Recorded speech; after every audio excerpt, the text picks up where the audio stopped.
Killer kind of courage for a soldier to condemn his own actions in battle, to risk a backlash from his fellow troops, all the more so perhaps if the army he fought for was Israel's and the conflict was in Gaza. International condemnation made domestic dissent a rarity until tonight. That's what three young Israeli reservists express in our special report tonight, made by the Israeli filmmaker Norit Kadar. They were part of the force whose invasion left 1,400 Palestinians and 13 Israelis dead. They were plucked from their teenage lives, their clubs, their discos, their music, and transported to the front line. Alex Thompson has their stories, which do contain some strong language.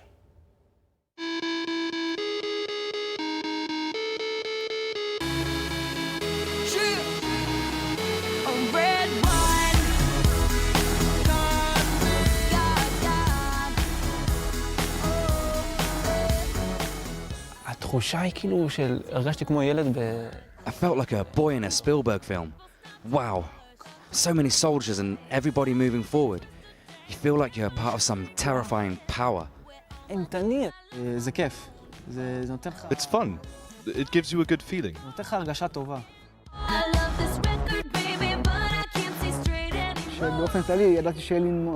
I knew it would be difficult to keep some morality, and I didn't succeed. I killed people, and that was wrong.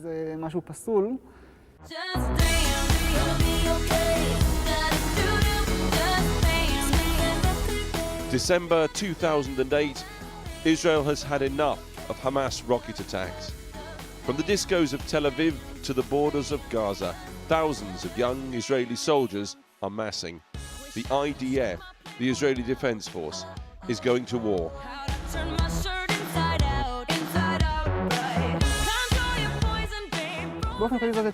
There was an atmosphere of stressing us out as much as possible, as if they wanted to push people to some place where they would do anything more easily, that they wouldn't care as much about who they were shooting or what they were shooting at. ואז המג"ד קם לדבר. Our battalion commander got up to speak. We were waiting for him to give us some information and tell us what's going to happen. We knew we were going in the next day. And he said, the sentence still echoes in my head to this day. He said that the entry was going to be disproportionate. Those words are still in my mind. And so at this point we knew what we were getting into, that the entry would be disproportionate in terms of firepower. There'd be huge numbers of ground forces going in.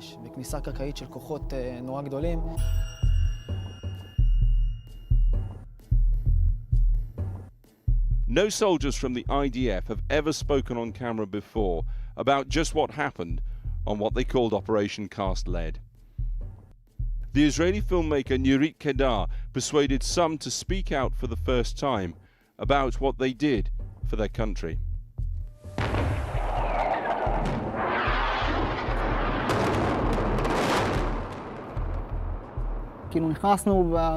We entered the city in a big hullabaloo, shooting like crazy. None of us knew what we were shooting at. There were those who shot at mosques. As far as I was concerned, if they didn't shoot at me from a specific mosque, then I had no reason to harm someone's religion.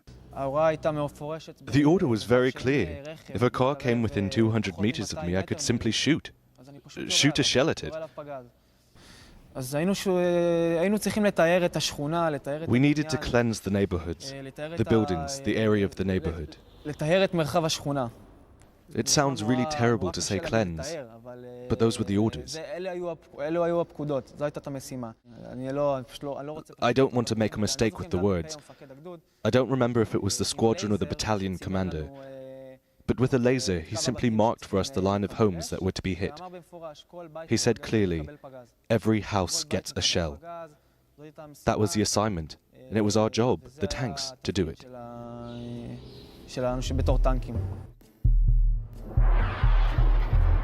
The Israeli Air Force claims it has now hit more than 1,000 targets. This is an ongoing long war against terror. On Gaza's streets, ambulance crews rush to their latest call. Every time we got out of our tanks, there was always this thing of comparing who'd killed more. It was completely disgusting. All the time they'd come and say, "Great, we heard you killed 2 yesterday." And I was like, "What's great? That's something good? It's not good." The crump of tank shells can be heard landing every few minutes, along with the rattle of machine gun fire. And thousands of troops are now engaged. We would fire a shell onto the top of the building and a shell at the bottom. This is what caused all the civilians to leave, with white flags in the dark at night. Families with children, without anything, without bags, with no preparation. The moment the building got the second shell, I would watch the procession of the family leaving the building.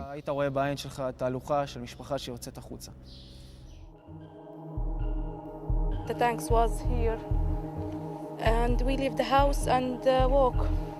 There no car. When we go out the house, we don't know where we go. We walk and walk in the dark, and they shot. They was shooting and bombing at night. My kids was crying, and I am crying. You'd see this procession of a family and it shocked me.